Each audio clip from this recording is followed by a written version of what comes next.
Amados, ha sido fascinante para mí, ha sido muy hermoso para mí el estudio de esta palabra. Uno muchas veces toma ciertos pasajes que, digámoslo así, los ve uno como rutinarios o los ve uno como que me lo contaron y ya. Pero es fascinante todo lo que encuentra uno en la palabra del Señor. Y por estos días, o hemos finalizado, antes de finalizar el año, estuvimos compartiendo acerca del nacimiento de nuestro Señor Jesucristo, que si eso la fecha no es, bueno, no importa, lo importante es que lo celebramos, lo conmemoramos, y como lo hablamos, hay que conmemorarlo todos los días, porque a nuestro Señor Jesucristo hay que conmemorarlo todos los días, no solamente los domingos, ni el lunes, ni el martes, sino todos los días y en todo momento, porque es nuestro Señor.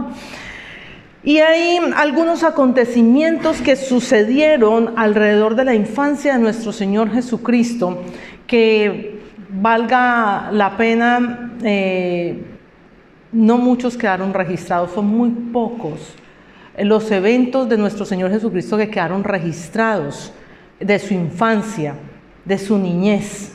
Solamente podemos ver, por ejemplo, el nacimiento de Jesús, solamente lo vemos en el Evangelio de Mateo y de Lucas. La visita de los magos de Oriente solamente en Mateo, y la matanza de los niños solamente en Mateo. La presentación de Jesús en el templo por Lucas, y así, no hay más, no hay más. Y ya solamente cuando nuestro Señor Jesucristo empieza a entrar como esa etapa de adolescencia, es que se registra que se le perdió a los padres y lo encontraron en el templo. No hay más. Y ya luego, cuando nuestro Señor empieza el ministerio, ya una edad adulta. Pero hay temas tan fascinantes, que nos llenan tanto y que son de tanto interés para nosotros. Y muchas veces no le prestamos atención. Muchas veces decimos, la visita de los magos, y eso es solo para los niños y para nosotros también. Para nosotros también. Es hermoso. Y hoy, el día de hoy, vamos a compartir justamente el pasaje donde Isela nos compartió hoy acerca de los diezmos y las ofrendas. Vamos a compartir el capítulo 2 del Evangelio de Mateo, la visita de los magos. La visita de los magos. Poco se predica acerca de estas áreas, pero encuentra uno tanta riqueza, tanto para aprender allí, que por algo el Señor lo dejó en la palabra, por algo el Espíritu Santo de Dios guió al evangelista Mateo para que pudiera dejarlo allí y pudiéramos nosotros hoy aprender de este pasaje. Entonces, nos habla los eventos que han ocurrido en el capítulo 2 probablemente no ocurrieron, y obviamente no ocurrieron justamente en el nacimiento de nuestro Señor Jesucristo, porque ya lo vamos a ver, lo vamos a ir mirando, vamos a leer entre el versículo 1 al versículo 12 y vamos a irlo analizando, ¿ya? Y vamos a ir viendo de que nuestro Señor Jesucristo, los magos no llegaron en el momento donde estaba en el pesebre. En el pesebre fue cuando nació, y los que lo fueron a adorar al pesebre fueron los pastores. Pero si nosotros nos fijamos bien, y lo vamos a ir mirando, los magos de Oriente no llegaron cuando el niño recién nació, sino ya había nacido. Y no llegaron al pesebre, llegaron fue a la casa, a una casa donde María y José ya estaban viviendo.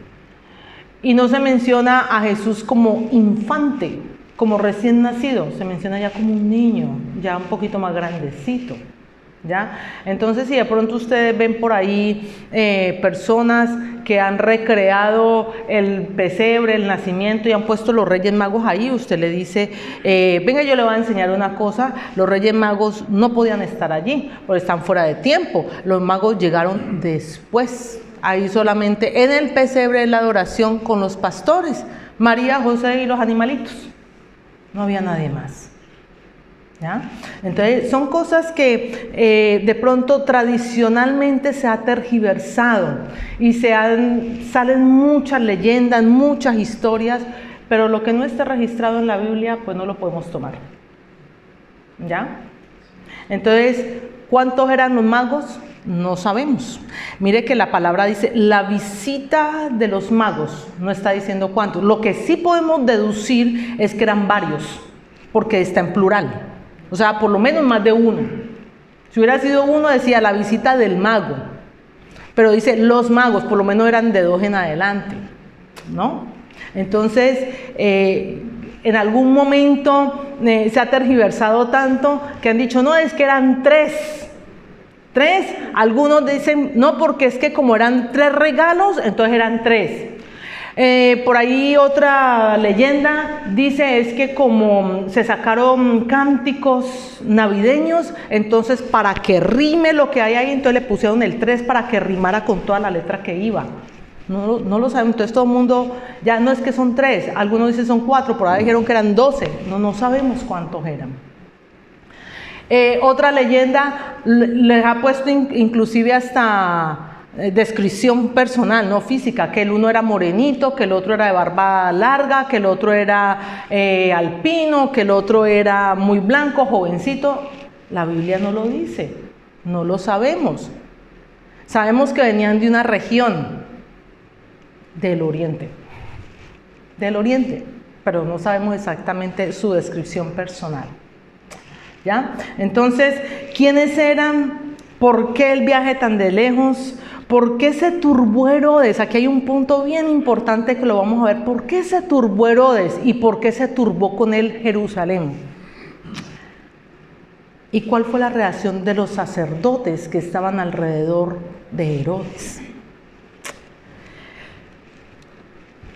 Antes de continuar, quiero orar por la palabra. No la voy a leer toda de una porque vamos a irla desarrollando, entonces sería leerla 2 veces. Pero sí quiero orar por la palabra que el Señor ha traído el día de hoy a través de esta porción. Y te doy gracias, Señor. Gracias, Padre, porque me has enseñado tanto a través de este pasaje. Gracias, Señor, porque has ministrado profundamente mi corazón. Gracias, Señor, porque hemos podido entender muchas cosas. Y te pido, Padre, que lo que hablemos hoy sea de parte tuya, Señor, para edificación de la iglesia, para conocimiento de la iglesia, para poder hablar tu palabra en verdad, poder entender tantas cosas, Señor, que tú tienes a través de este pasaje y principalmente para la gloria tuya, Señor. En el nombre de tu Hijo amado Jesucristo te damos gracias, Señor. Amén. Entonces dice, la visita de los magos, dice, vamos a leer primero el versículo 1 y 2. Dice, cuando Jesús nació en Belén de Judea, en días del rey Herodes, vinieron del oriente a Jerusalén unos magos, diciendo, ¿dónde está el rey de los judíos que ha nacido? Porque su estrella hemos visto en el oriente y venimos a adorarle. Ahí está la palabra de la prédica de hoy. Porque el objetivo de la visita de los reyes, de los magos, era adorar al Señor. Reyes fue otra leyenda que sacaron porque no sabíamos si eran reyes o no. ¿Ya? Solamente le pusieron el nombre, entonces ya quedaron reyes, y no son reyes, son magos de Oriente, que gobernaban, sí, estaban alrededor de los reyes, sí, pero eran sabios, eran personas que estudiaban las escrituras, eran personas que estudiaban la astronomía, la medicina, las artes y otras ciencias del saber. Cuando se habla de la palabra mago, eso da como cierta polémica, porque para nosotros en nuestro idioma y en nuestra cultura, para nosotros es el hechicero, el brujo, el que hace, ¿no? El que hace las cosas que no debía hacer, lo que aborrece el Señor. Pero en este caso viene de una traducción griega, y en el griego esa traducción es sabio. Ya recordemos que el Nuevo Testamento fue traducido en griego, ¿ya? Y luego lo han pasado a las otras lenguas de las diferentes naciones, ¿no? Entonces, Del griego se traduce a griego, y hay unas traducciones bíblicas, como por ejemplo la Nueva Versión Internacional, ahí lo relata como sabio, como sabios. Como sabios. ¿Por qué? Porque realmente ellos lo que hacían era estudiar, el oficio de ellos era estudiar las artes, ciencias del saber, la religión, la astronomía, la medicina, ¿no? Y ser consejeros alrededor del gobierno. Entonces, por tanto, estos hombres eran sabios de Oriente que venían a adorar a Jesús. Venían era a adorar a Jesús, y ese es el objetivo de la visita de los magos. Y mire, para ellos aquí dice, ¿dónde está? Llegaron a Jerusalén y dice, ¿dónde está el rey de los judíos? Ya lo nombraban a él como rey, a nuestro Señor Jesucristo lo nombraban como rey, porque ha nacido, o sea, ya había nacido el Señor. Ya ellos sabían de la existencia de nuestro Señor Jesucristo. Y probablemente ustedes dirán, bueno, ¿y qué tiene que ver o cómo se dieron cuenta ellos del nacimiento de nuestro Señor Jesucristo? Miren, lo lindo de dar testimonio, lo lindo de compartir la palabra. En épocas anteriores, en el Antiguo Testamento, nosotros encontramos diferentes profetas. Uno de ellos fue Daniel, que estuvo en el exilio babilónico. Y él estuvo alrededor de reyes. Lo mismo Nehemías, Esdras. Ellos estuvieron en el exilio babilónico. Y como pudieron estar alrededor o cercano a reyes, ellos compartieron de la palabra del Señor, sin duda. Sin duda lo hicieron, porque escrito está, ahí está, que compartieron. Y eso pudo haber inquietado el corazón de estos magos, de estos sabios del Oriente, y pudieron empezar a leer las palabras y a indagar en las Escrituras, porque ellos conocían la palabra del Señor, sabía que había un rey. ¿Y sabe qué es lo más lindo de todo? Que era un rey y no era solamente para una región, era un rey universal.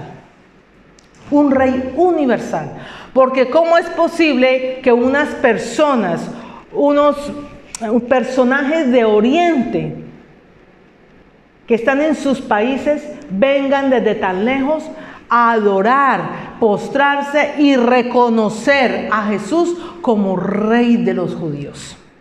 Entonces tenían entendido de que el reinado de Jesús no era para una región, no era solamente para Israel, era para todo el universo, para todas, incluyendo los colombianos, incluidos nosotros, incluidos los centroamericanos, incluidos todos los que estamos aquí, todos.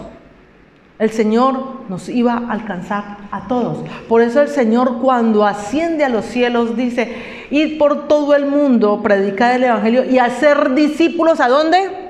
A todas las naciones. No dijo solamente Israel, a todas las naciones. O sea que el reinado de Jesús es universal, es para todos. Y así lo reconocieron estos sabios de Oriente. Entonces, es importante, mire la importancia de uno poder compartir del Señor la palabra, lo que uno sabe de las Escrituras, poderla compartir a otros, porque eso inquieta. No lo hacemos de nuestra fuerza, solamente al Señor le pedimos que nos dé la oportunidad de compartir. ¿Cuántos han estado en la cárcel, por ejemplo, que nadie quisiera estar en una situación de esas, pero por alguna circunstancia han tenido que ir a lugares donde no quieren estar o donde no hemos querido estar, pero el Señor los ha usado ahí? ¿Para qué? Para inquietar a otras personas. Eso le pasó a José. ¿José quería estar en la cárcel? No. ¿Estuvo en la cárcel porque era malo? No. Pero era necesario que estuviera ahí para inquietar el corazón de los demás y cumplir los propósitos del Señor. O sea que donde estemos y a donde el Señor nos lleve, tenemos es que pedirle que nos permita compartir de la palabra del Señor. ¿Para qué? Para la extensión de su reino. Entonces, sabemos que esos sabios vieron la estrella que guió hasta donde estaba el niño Jesús. Ahora, hay también algunas polémicas acerca de esa estrella, ¿no? Ya lo vamos a ver. Ellos sin duda tenían la información y dicen, sabemos que este rey ha nacido y ha nacido para ser rey. Otro detalle relevante que queremos destacar es la enorme distancia que recorrieron estos sabios de Oriente. Desde Babilonia hasta Jerusalén, más o menos, en lo que se ha estudiado, lo que se ha visto, algunos pastores y algunos estudiosos de la Biblia inclusive han hecho recorridos, los posibles recorridos que pudieron haber hecho estos sabios de Oriente para llegar desde Babilonia, de la región de Oriente hacia Jerusalén. Y dicen que pudieron haber demorado más o menos unas 86 semanas, o sea, más de medio año. Y el recorrido fue alrededor de 1.600 kilómetros. Imaginen todo lo que pudieron recorrer. Ahora, tenían la firme convicción del nacimiento del Rey, de nuestro Señor Jesucristo, como Rey y Salvador para venir a adorarle, que no escatimaron recursos para organizar semejante excursión, semejante recorrido, con todas las vicisitudes que se pueden encontrar a través del desierto. Ustedes pueden imaginar asaltantes en el desierto, se pueden imaginar tormentas en el desierto, se pueden imaginar los animales peligrosos que salen al desierto. Y solamente hacer ese recorrido para venir a adorar al Señor, reconocerlo. Y hoy en día, que tenemos medios de transporte, inclusive cuando no hay strike, medios de transporte, seguridad, iglesias cerca a la casa, Uber, tren, overground, underground, bus, National Rail. ¿Y qué problema para venir a la iglesia? ¿Qué problema para venir a la iglesia? Cayó una gota de agua, me derrito. Salió el sol, me derrito. Si está nevando, porque está nevando, y si está haciendo sol, porque está haciendo sol. Y estos magos de Oriente, lo que pasaron, ustedes pueden imaginar el estado, digamos, no físico, de salud o el estado higiénico, digámoslo así, el estado higiénico en que pudieron llegar cuando llegaron a Jerusalén. Lo más probable es que no olían a Eternity. Es lo más probable que no olían a eso. A puro sudor, pero no les importó. Muchas veces decimos, no, yo no voy a ese servicio porque, ay, miren, me tengo que ir del trabajo y miren, uno todo sudado. No importa. Lo importante es que usted viene a adorar al Señor. Amados, estos magos, estos sabios de Oriente nos están dando una enseñanza supremamente importante a nosotros. Y es que el objetivo es la adoración al Señor. Ese es el objetivo. Amados, el Señor me enseñaba algo a través de esto, me decía, no se trata de nosotros, se trata es de Él. Muchos venimos a las iglesias con situaciones, y sí, venimos con situaciones, y personalmente a mí la iglesia me ha ayudado mucho en situaciones. Me ha ayudado mucho en situaciones. Pero nosotros no venimos a ver yo qué recibo, a ver qué me dan. No, uno viene a la iglesia es a rendirle culto al Señor. Porque el culto es para el Señor, el culto no es para mí, el culto no es para el hermano, el culto no es para que, ay, se sientan bien. No, el culto es para el Señor, que Él es el que merece la honra y la gloria. Es para Él, porque todo es de Él y es para Él.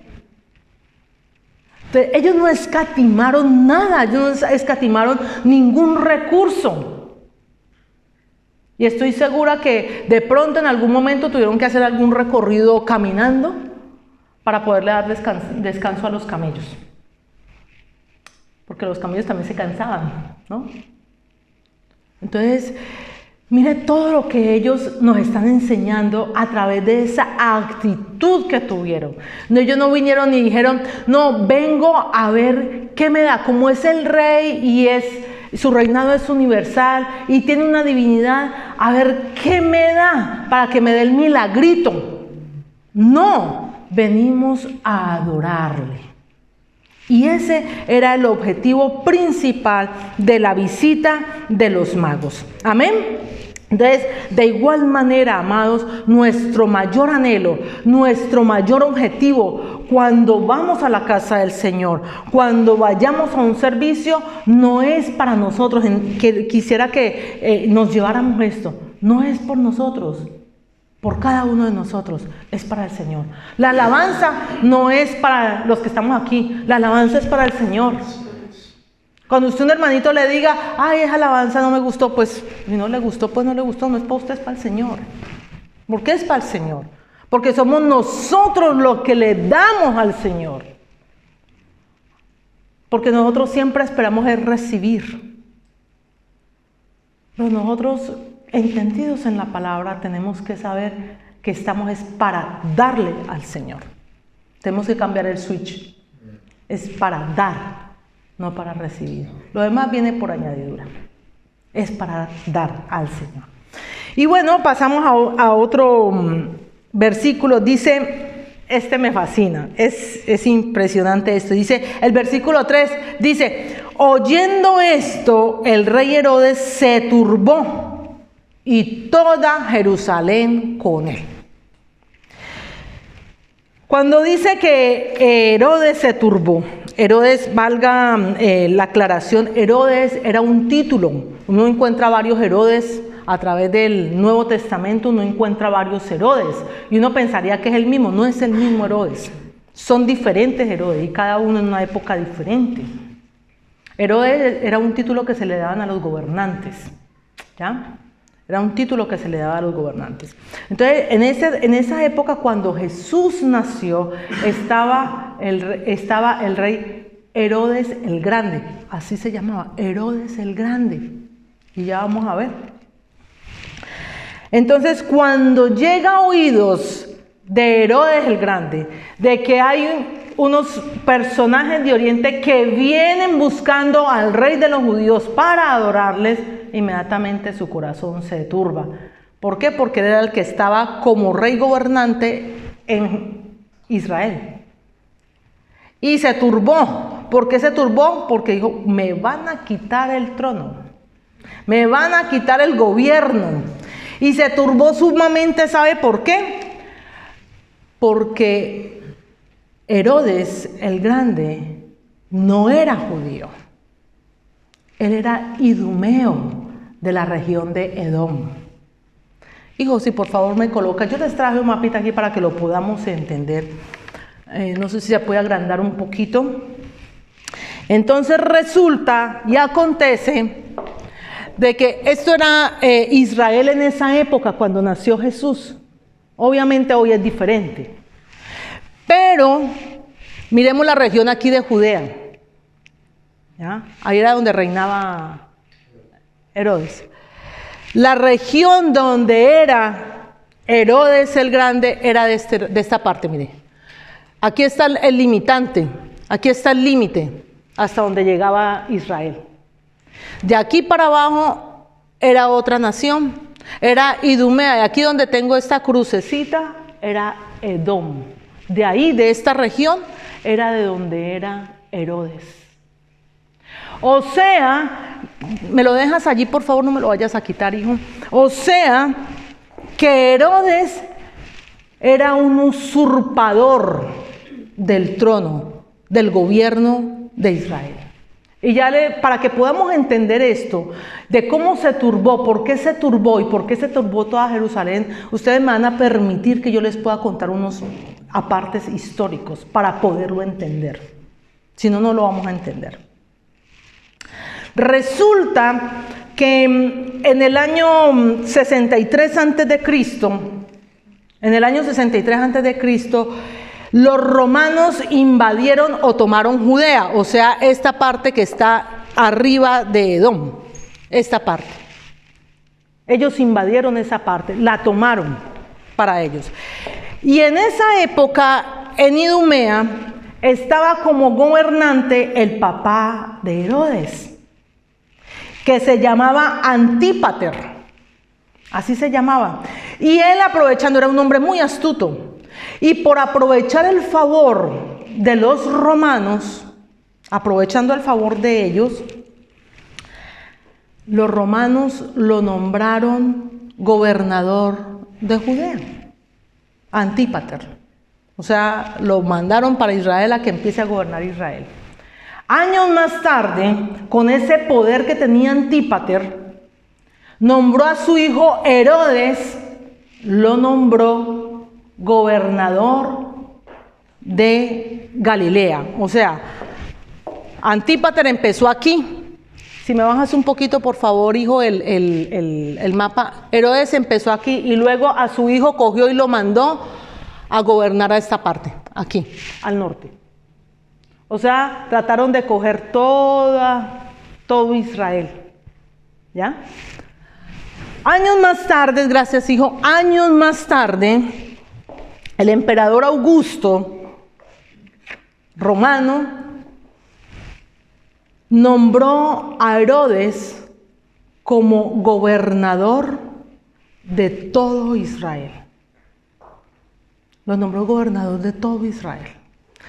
Entonces, se pueden imaginar el profundo dolor, malestar que causó en toda la nación de Israel, de que esté nombrado como rey judío un hombre que no es judío, que gobierne una nación que no es la suya. Pero para calmar ese malestar, esa situación, resulta que Herodes, por su astucia también, se casó con una mujer llamada Mariana, una mujer judía, una mujer descendiente de la última familia real, antes de que los romanos vinieran e invadieran Judea. Entonces Mariana tenía ascendencia, la esposa de él, tenía ascendencia real. Quería decir esto, que los familiares de Mariana, algunos de ellos podían tener derecho al trono, ¿cierto que sí? Y resulta que Herodes fue tanto lo que él se pegó al poder, con el tiempo se le fue dañando el corazón. Me acordé tanto lo que mi esposo nos compartió hace 2 domingos, el domingo pasado, el corazón del hombre es malo, y más cuando tiene poder, porque se vuelve ambicioso y hace lo que sea por mantener el poder. Este hombre, Herodes, con el tiempo cada vez se le fue dañando más el corazón. Y todo lo que fuera en contra de él le sonaba a conspiración. Entonces le pudo haber sonado a conspiración que llegaran unos magos de Oriente a adorar al rey de los judíos. ¿Cómo así si yo soy aquí el rey? Era tanto lo que anhelaba Herodes, estar en el gobierno y que nadie le quitara ese poder, que empezó a matar uno a uno a aquellos que tuvieran la heredad al trono. Entonces lo primero que hizo fue matar al hermano de Mariana, o sea, a su cuñado. Luego mató al tío. Luego mató a la propia Mariana. Y es más, con Mariana tuvo 3 hijos y mató los 3 hijos. Porque los 3 hijos también tenían derecho a ese trono. Entonces, con estos datos podemos entender por qué Jerusalén también se turbó. Se turbó, ¿por qué? Porque sabía que si había alguien que estaba en el trono, iba a haber derramamiento de sangre. Algo iba a pasar. Ya lo conocían, ya sabían cómo iba a ser la reacción de Herodes. Y de hecho pasó. Pasó con la matanza de los niños, que ahí se cumplía otra profecía. Pero se dio la matanza de los niños, se dio el derramamiento de sangre por órdenes de Herodes. Y era tan dañado el corazón de Herodes, que mire, sabía lo que la gente sentía por él, que cuando él ya estuvo en sus últimos días antes de morir, dio la orden expresa de que tomaran presos a los principales, a las personas más prestigiosas de Israel, los encarcelaran y el momento que él muriera los mataran. ¿Para qué? Para que Israel llorara. Porque en el momento que él muriera, obviamente la gente de pronto pues iba a sentirse bien, digámoslo así, porque se había acabado como un yugo y un yugo cruel, ¿no? Entonces, ahí podemos ver también que el reinado de Jesús es resistido por muchos. El reinado de Jesús es resistido por muchos. Podemos ver también, podemos ver también ahí cómo a muchos cuando les toca que abrir su corazón al Señor, no lo abren. ¿Por qué? Porque no se van a despojar del yo para que el Señor pueda entrar a reinar en el corazón de cada uno. Ahí está nuestra naturaleza rebelde. Ahí está nuestra naturaleza rebelde. Cuando el hombre es confrontado por la palabra de Dios, no le gusta, no nos gusta. Y lo digo porque a mí en un principio tampoco me gustaba. Pero cuando uno abre el corazón al Señor, uno puede entender que lo que está recibiendo de la palabra del Señor es para perfeccionarnos. La palabra de este año es: y estando persuadido de esto, el que empezó la buena obra, la perfeccionará hasta el día de la venida de nuestro Señor Jesucristo. O sea que cada día vamos siendo pulidos y lo vamos haciendo solamente en la palabra del Señor. La recibimos y ponerla por obra, no es recibirla y dejarla allí, y ya lo vamos a ver también. Entonces, esto nos muestra de cómo hay tantas personas que se resisten al gobierno de nuestro Señor Jesucristo en nuestras vidas. Miren, el Jesús que todo el mundo quiere, el Jesús que a la gente le agrada, es ese Jesús que me hizo el milagrito, es ese Jesús que sana enfermos, es ese Jesús que dio alimentación a las multitudes, ese es el Jesús que me provee, ese es el que nos gusta. Pero el Jesús que incomoda, así como le incomodó a Herodes y se turbó toda Jerusalén, es el Jesús que te exhorta con la palabra. Es el Jesús que te habla y te dice: hijo, no eres tú, déjame gobernar a mí, porque nosotros nosotros le pertenecemos al Señor y Él es el que tiene plena autoridad en nuestras vidas. Pero a nosotros nos cuesta, en nuestra humanidad nos cuesta bajarnos del trono del yo para entregarle el trono al Señor y que sea Él el que gobierne nuestra vida, porque Él tiene derecho pleno en nuestra vida. Es nuestro creador, es nuestro Dios, así que tiene derecho pleno en nuestra vida. Amén. Entonces, para alcanzar la misericordia de Dios debemos recibir con humildad la palabra del Señor. Debemos recibir con humildad la palabra de Dios. ¿Para qué? Para que podamos ser transformados, podamos ser perfeccionados. Pero eso no lo podemos lograr solamente si no le entregamos nuestro corazón y dejamos que nuestra vida sea gobernada por nuestro Señor Jesucristo. Muy bien, pasamos al versículo 4 y 5, o del 4 al 6. Y dice, mire, y convocados todos los principales sacerdotes y los escribas del pueblo, les preguntó dónde había de nacer el Cristo. Ellos le dijeron: en Belén de Judea, porque así está escrito por el profeta. Y tú, Belén de la tierra de Judá, no eres la más pequeña entre los principales de Judá, porque de ti saldrá un guiador que apacentará a mi pueblo Israel. Miqueas 5:2. Esa fue la cita que le dieron los principales sacerdotes. Y entonces, como era un asunto de las escrituras, un asunto de las sagradas escrituras, ¿qué hizo Herodes? Mandó a llamar a los principales sacerdotes. ¿Y qué pasa? ¿De dónde va a salir? ¿Dónde está eso? No, está en la palabra del Señor. ¿Sabe qué es lo más sorprendente? La reacción de esos escribas, la reacción de esos sacerdotes. Fue sorprendente. ¿Sabe por qué? Porque no hicieron nada. No hicieron nada. Y eran conocedores de la Escritura. Eran conocedores de la Escritura. Eran conocedores de las profecías que estaban escritas. Los magos, los sabios de Oriente, no siendo de ahí, hicieron algo. A diferencia, hicieron algo. Vinieron a postrarse, vinieron a adorar al Señor. Pero estos que conocían y estaban en la región, no hicieron nada. Asimismo pasa con muchos de nosotros o muchas personas que se dicen: yo me sé la Biblia de principio a fin, desde el primer versículo de Génesis hasta el último versículo de Apocalipsis. Pregúntale qué dice el último versículo de Apocalipsis, cómo cierra, ni siquiera le dicen que dice amén.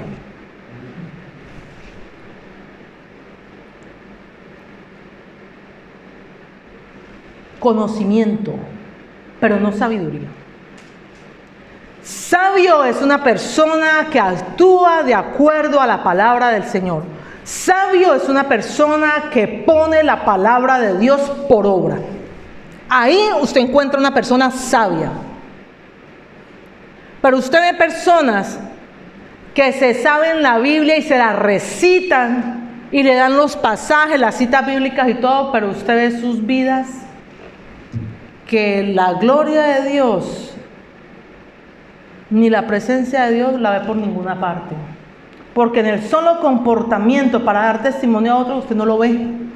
No lo ve. Y no se necesita estar a toda hora en pecado, no. Sino en cosas tan pequeñas y tan elementales en el comportamiento de una persona, de un cristiano. Algo tan elemental. Por eso la palabra del Señor dice que tú sí seas sí y que tú no seas no. Cuando usted diga sí, cumpla. Y si usted hizo no, pues también no pudo y ya. Entonces son cosas donde el Evangelio, amados, el Evangelio no es solamente lo que está escrito, el Evangelio es integral, el Evangelio no es solamente para lo espiritual. El Evangelio es para enseñarnos a nosotros que nosotros, no siendo de este mundo, vivimos en este mundo y tenemos que saber comportarnos y vivir en este mundo, porque en este mundo es donde extendemos el reino de los cielos. En este mundo es donde se extiende la palabra del Señor.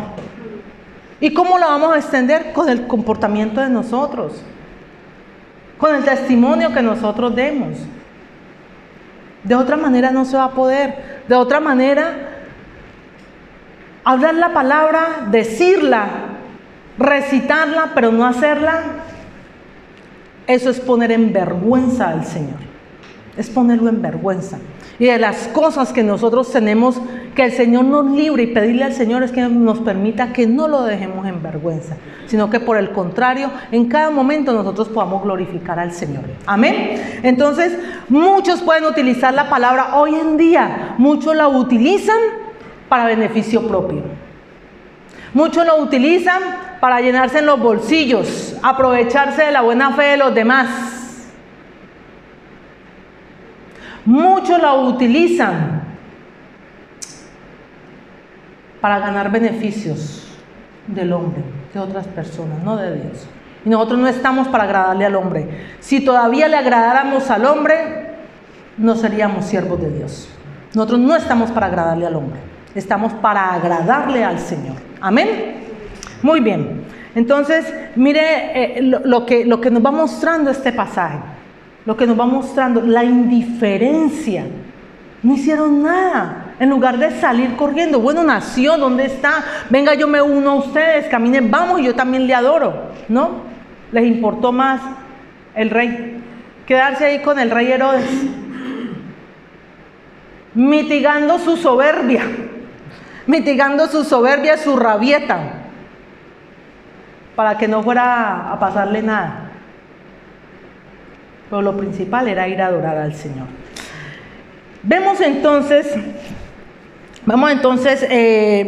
el versículo 7 y 8 nos habla también de que entonces Herodes, en medio de su astucia, se reúne, busca a los magos, se reúne con ellos y le dice: adelántense, vayan, búsquenlo, y cuando lo encuentre vuelvan a mí, para que yo también vaya y le adore. No quería adorarlo, quería matarlo. Eso era lo que quería hacer él. Entonces, dice, ellos habiendo oído al rey, versículo 9, dice, ellos habiendo oído al rey, se fueron de aquí, y he aquí la estrella que habían visto en el oriente iba delante de ellos, hasta que llegando se detuvo sobre donde estaba el niño. Aquí hay algo importante que tenemos que analizar. Miren, muchas personas dicen: es que fue un cometa. Si usted analiza un cometa hace esto. Fue una estrella fugaz. Yo he visto estrellas fugaces, uno solamente la ve pasar y ya. Pero aquí dice que iba delante de ellos y que se detuvo. Se detuvo, dice, iba delante de ellos hasta que llegando se detuvo sobre donde estaba el niño. Mire, hay algo que hay que mirar bien aquí, y es que uno puede ver la gloria de Dios visible. Si nosotros vamos al Evangelio de Lucas, donde nos habla el nacimiento, los ángeles y los pastores, el versículo 9 nos dice, capítulo 2 dice: y he aquí se les presentó un ángel del Señor, y la gloria del Señor los rodeó de resplandor, y tuvieron gran temor. La gloria de Dios manifiesta. Ustedes recuerdan en el Antiguo Testamento cómo fue guiado el pueblo de Israel, la ruta por donde debían de seguir, el camino que debían de seguir, cuánto tenían que parar, cuándo tenían que caminar. Lo hizo fue la gloria de Dios a través de una nube, la manifestación del Señor. Es la manifestación del Señor. Un gran resplandor fue lo que les mostró aquí a los magos, a los reyes de Oriente, que iba delante de ellos y se detuvo. Para que eso fuera, tuvo que haber sido el Señor quien los guió. Muchos dicen: es que fue una coalición de astros y brillaron más y no sé qué, una cantidad de cosas. Aquí no dice eso. Aquí dice que iba delante de ellos hasta que llegando se detuvo.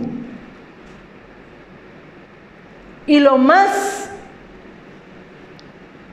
que les llenó de alegría fue, dice, el versículo 10 dice: y al ver la estrella se regocijaron con muy grande gozo. ¿Por qué? Porque vieron la gloria de Dios.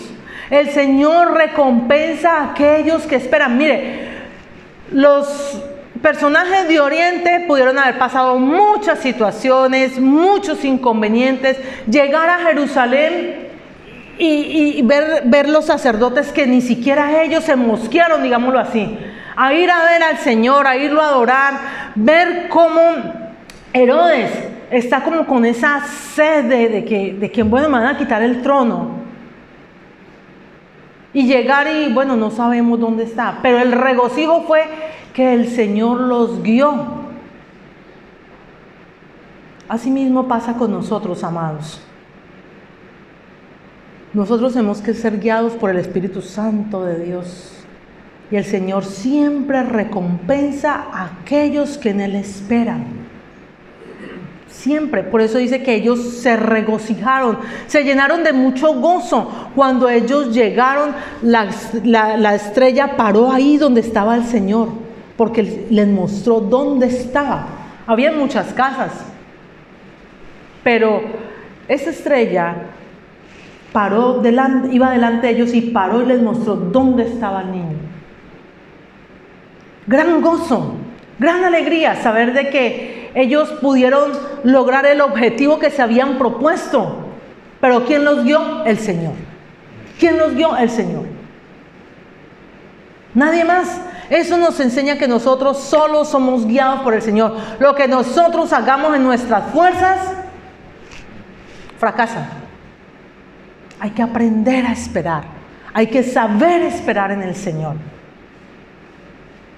Tener la convicción de que el Señor siempre nos va a mostrar el camino por donde debemos seguir. Nunca, hermano, amado, amada, nunca tome una decisión sin permitirle al Señor que le muestre realmente lo que usted tiene que hacer. Que muchas veces pasamos situaciones, ay, como estoy en esta situación, no, ya tiré la toalla, me voy, dejo esto, me voy. No, usted no sabe si ese es el proceso que usted tiene que pasar para que el Señor le transforme. Dele espera al Señor, clámele al Señor, no se queje por las circunstancias, simplemente adore al Señor. Hay una canción que dice, en la prueba alaba, si estás llorando alaba, simplemente alabemos al Señor, adoremos al Señor, porque nosotros fuimos creados para alabanza y gloria del nombre de nuestro Señor Jesucristo, para nada más. Como dice mi esposo, nosotros aquí no vinimos. Yo no vine aquí, el objetivo no era que el Señor me viniera me pusiera a vender tiquetes. No, ese no es el objetivo. Me puso ahí porque me necesita ahí. Pero ese no es el objetivo. El objetivo de cada uno de nosotros es darle gloria al Señor y extender el reino de los cielos aquí en la tierra. Necesitamos ganar almas para el Señor. Para eso estamos, para ganar almas para el Señor y que sean salvos. Esa misma salvación que nosotros tenemos en este momento, obviamente cuidándola, otros tienen que recibirla. Otros tienen que recibirla. Muy bien, y dice, versículo 11, y dice, y al entrar en la casa, o sea que nos está diciendo, no fue el pesebre, fue la casa. Porque además el niño, mire, si hemos mirado todo el relato, dice que el Señor ya había nacido, ha pasado ya un tiempo. Y lo que pide Herodes es que indaguen a ver qué tanto tiempo había nacido ya. Por eso cuando la matanza de los niños, manda a matar los niños hasta los 2 años. Y no solamente de Jerusalén, sino de todos los alrededores. Imaginen el corazón tan dañado de este hombre. ¿Ya? Pero eso nos enseña, y ya lo vamos a mirar, que el reino de Dios es indestructible. Es indestructible, ya lo vamos a mirar. Quiero que paremos un momentico en el versículo 11. Dice, y al entrar en la casa, ¿vieron a quién? Al niño con su madre María. Mire, es fascinante y es muy lindo cuando uno va al hospital o a una casa, y más si es un familiar o una persona llegada, y uno dice, ay, fui a visitar a Pepita Pérez, que tuvo el niño o tuvo la niña, y vi a Pepita Pérez, la visité con el niño. Generalmente lo decimos así, pero en el caso de nuestro Señor Jesucristo fue todo lo contrario. Fue primero el niño y luego madre. Porque el personaje principal de esta historia no es María. El principal personaje de esta historia es Jesús. Por eso dice, vieron al niño con su madre. ¿Y qué hicieron? Dice, y postrándose, lo adoraron. Lo adoraron. La adoración es para el Señor. La adoración no es para nadie más. No es para nadie más. De paso, quiero comentarles que no tenemos nada en contra de María, obviamente. Fue el instrumento que el Señor utilizó para poder traer a nuestro Señor Jesucristo. Fue un instrumento.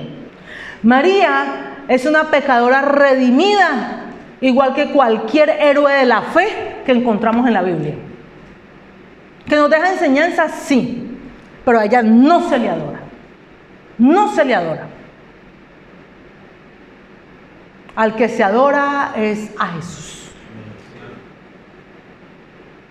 a nuestro Padre Celestial.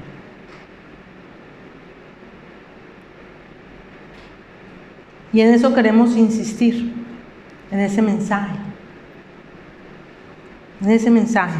de que al único que se adora es al Señor Jesucristo. Amén. Y mire, dice, y postrándose, aquí, ¿delante de quién se postraron? Se postraron delante del niño.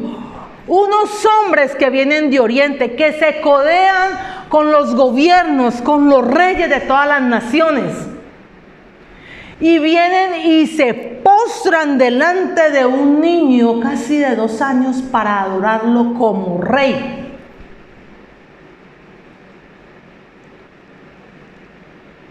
¿Cómo nosotros no nos vamos a postrar a adorar al Señor? ¿Cómo nosotros tratamos las cosas del Señor de cualquier manera? ¿Cómo se ha perdido la reverencia ante las cosas del Señor? ¿Cómo se ha perdido el respeto para las cosas del Señor? Y eso es lo que incomoda a la gente. Pero eso tenemos que retomarlo. Porque las cosas del Señor se respetan. Las cosas del Señor son serias. Las cosas del Señor no son cualquier cosa. Las cosas de nuestro Señor son serias y sagradas, ante todo, sagradas. Mire lo que sigue diciendo la Escritura. Y al entrar en la casa vieron al niño con su madre María y postrándose lo adoraron y abriendo sus tesoros le ofrecieron presentes. Le ofrecieron presentes y no le ofrecieron cualquier cosa, no le ofrecieron lo que sobrara, no le ofrecieron lo que se encontraron en el camino, no dijeron, no, le compramos ahí cualquier cosita, cualquier detallito antes de llegar allá donde él está. No, escogieron lo mejor y lo escogieron con sumo cuidado, porque además que esos presentes tienen un significado en los diferentes oficios que nuestro Señor Jesucristo ejecutó y ejecuta. Le entregaron oro, y oro solamente es para los reyes. El oro lo reconoce a él como rey. Le entregaron incienso. Incienso se utilizaba cuando se hacían los cultos al Señor. Era utilizado por los sacerdotes. O sea, lo están reconociendo como sacerdote. Y Jesús es nuestro sumo sacerdote. Nuestro sumo sacerdote. El que quiera leer un poco más acerca del sacerdocio de Jesús puede referirse a Hebreos, en el libro de Hebreos capítulo 4, ahí lo puede mirar también. Él es nuestro sumo sacerdote, porque en la antigüedad los sacerdotes eran como los intermediarios entre el pueblo y Dios. ¿Quién es nuestro intermediario ahora? Nuestro Señor Jesucristo, no más. La palabra del Señor dice que Jesús es el camino, es la verdad y es la vida, y que nadie viene al Padre si no es a través de ¿quién? De nuestro Señor Jesucristo. Porque Él es nuestro Salvador. Él es nuestro intercesor ante el Padre. No hay otro. No hay otro nombre dado a los cielos. No hay otro nombre dado sino el de nuestro Señor Jesucristo. Por eso cuando en la religión tradicional dicen es que pongo este cuadro y yo le rezo a este cuadro y me ayuda. No, qué pena, pero eso no es así. Eso es falta de conocimiento de las Escrituras, de la verdad. Y conoceréis la verdad y la verdad nos hará libres. Podemos entender que es nuestro Señor Jesucristo el único camino al Padre, nadie más. Es nuestro Señor Jesucristo el único camino al Padre. Y le ofrecieron mirra. La mirra era una especie que se usaba para los hombres. La mirra se utilizaba para embalsamar los cuerpos cuando morían.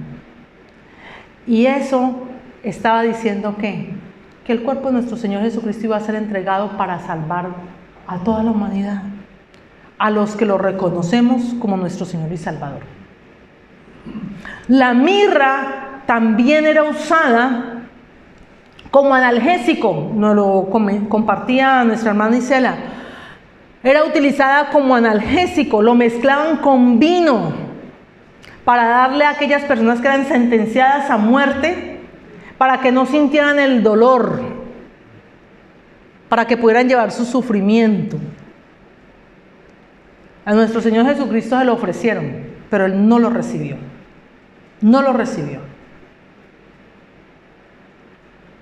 Porque si analizamos, si hubiera recibido ese analgésico, pero no hubiera sentido el dolor, entonces como que dice, sí, me hago igual que todos los hombres, ¿no? Y a él tenía que doler la humanidad, tenía que dolerle cada uno de nosotros. Y él se entregó, voluntariamente se entregó. Entonces, vemos cómo estos diferentes presentes nos llevan a mostrar y armonizan, digámoslo así, con los diferentes oficios de nuestro Señor Jesucristo, como rey, el oro para el rey, el incienso para el sacerdocio y la mirra para el hombre. Amén. Y cerramos con el último versículo. Les dije, el reino del Señor, el gobierno del Señor es indestructible. Versículo 12 dice, pero siendo avisados por revelación en sueños que no volviesen a Herodes, regresaron a su tierra por otro camino. ¿Qué les había pedido Herodes? Que fueran, indagaran y volvieran y le avisaran. Pero la intención de Herodes era matar al niño, matar a Jesús.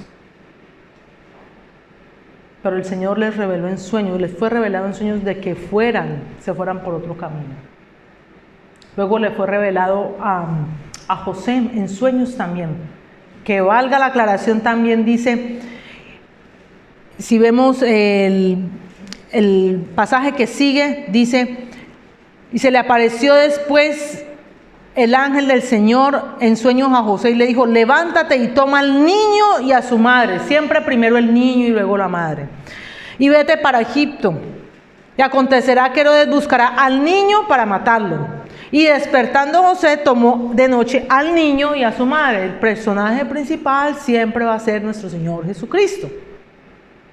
A él era que tenían que cuidar, a él era que estaban salvaguardando su vida, los tenía ahí alrededor para que fuera cuidado por ellos, porque era el reinado del Señor, porque los propósitos del Señor se cumplen sí o sí. La palabra de Dios se cumple sí o sí, al pie de la letra, se cumple y se cumplirá por siempre. La flor se marchita, la hierba se seca, pero la palabra del Señor siempre permanecerá, por siempre. Va a permanecer. O sea que la palabra del Señor se cumple y el gobierno, el dominio del Señor es indestructible. Nadie puede, nadie, absolutamente nadie podrá vencer ni destruir el gobierno de nuestro Señor. Absolutamente nadie. Por más situaciones, por más guerras, por más estrategias que hagan, siempre se va a cumplir lo que el Señor diga en su palabra. Sí o sí. Y es amén. Siempre se va a cumplir. Entonces, los propósitos del Señor siempre se van a cumplir en la vida de cada uno de nosotros, amados. Siempre, siempre. Por eso, déjele sus circunstancias al Señor. No se agobie con las circunstancias que tengamos, no nos agobiemos con ellas. Lo que pasemos, aprendámoslo a pasar. A veces duelen, sí, duelen. Pero dejémoslas al Señor y nosotros solo encarguemos de adorarlo. Y a eso hemos venido hoy, amados. Hemos venido a adorarlo. Lo lindo de esto, ¿sabe qué, mi hermano? Y esto me lo ponía el Señor. Inclusive lo escribí aquí, dice, aquí hay un remanente, amados. Nosotros somos un remanente. Muchos podrán estar apáticos en este momento a las cosas del Señor. Ha pasado una oleada tremenda, tremenda. La semana pasada tuve la oportunidad de conversar un momentico con mi vecino. Nos encontramos en el lift. Mi vecino creo que fue, todavía es, no sabemos, pastor de una iglesia africana. Íbamos bajando y me decía, ¿va para la iglesia? Le dije, sí, veníamos a organizar acá. Le dije, sí, vamos a organizar. Me decía, me dijo, ha sido muy difícil que la gente vuelva a la iglesia. Me dijo, usted viera la congregación donde yo estaba, era llena, y hoy gente que llevaba 20, 30 años con nosotros y no quiere volver. Me dice, ya todo es Zoom, no quieren sino el Zoom, y con la cámara apagada, no quieren sino Zoom, y estar ahí. Dice, hay que hacer que la gente vuelva. Le dije, hay que orar para que la gente vuelva. Bueno, nosotros no podemos hacer nada, lo que tenemos que hacer es orar, para que el Señor inquiete los corazones y la gente deje tanta apatía para las cosas del Señor. Pero ¿sabe qué es lo más importante? Que dejemos que el Señor obre con cada uno de ellos. Y que los que estamos aquí, el remanente que hay, nos dediquemos a la adoración del Señor. Porque no podemos sufrir por otros. No podemos sufrir por otros. Tenemos que estar atentos y velando por nosotros mismos. Tener cuidado de nosotros mismos. Tener cuidado de nosotros. Y dentro de ese cuidado es la adoración que nosotros le brindemos al Señor. Recuerdo lo que dije al principio. Cuando venimos a un servicio, no se trata de nosotros. Cuando venimos a un servicio, se trata del Señor. La adoración es para el Señor. Aquí hay un remanente que entiende que no se trata de nosotros, se trata de Jesús como nuestro Rey y Salvador. Y que como los sabios de Oriente hemos venido a adorarle. ¿Cuántos dice amén a eso? Amén. Hemos venido a adorarle. Así que pongámonos de pie, amados, y vamos a adorar al Señor. Ahí donde usted está, olvídese de la situación, que si tengo o no tengo trabajo, que si voy a llegar a la casa a hacer oficio, que si voy a llegar a comprar el mercado, que si mañana tengo que ir a trabajar, que si tengo que llevar a los niños a la escuela, que si no he lavado la ropa, que si tengo que ir a hacer tal papel. Olvídese de todo eso. Olvídese de todo eso. Que eso se encarga el Señor. Él nos da las fuerzas. Él nos renueva cada día. Pero lo importante es que nosotros nos mantengamos en comunión con Él. El Señor, tómelo porque esto yo lo repito mucho. Tome esta palabra. El Señor mantiene en completa paz aquel en cuyo pensamiento en Él persevera, porque en Él ha confiado. Tanto afán no sirve de nada. La paz del Señor en nuestro corazón, pero nuestros pensamientos sujetos en obediencia a Cristo Jesús. Así que, amados hermanos, venimos a adorarle. Cierre sus ojos, levante sus manos, exprésele al Señor lo que usted quiere. Exprésele al Señor lo que usted quiera decirle desde su corazón. Esa es una verdadera adoración. La adoración no son cánticos, los cánticos nos sirven como una guía, pero la adoración es desde lo más profundo de su corazón, lo que usted a bien quiera decirle al Señor. Si usted quiere darle cántico nuevo, dele cántico nuevo. Si usted quiere postrarse, póstrese, arrodíllese, llórele, clámele, pero déselo al Señor. Es para el Señor, es para Él. Y hoy hemos venido a adorarle. Señor, te doy gracias.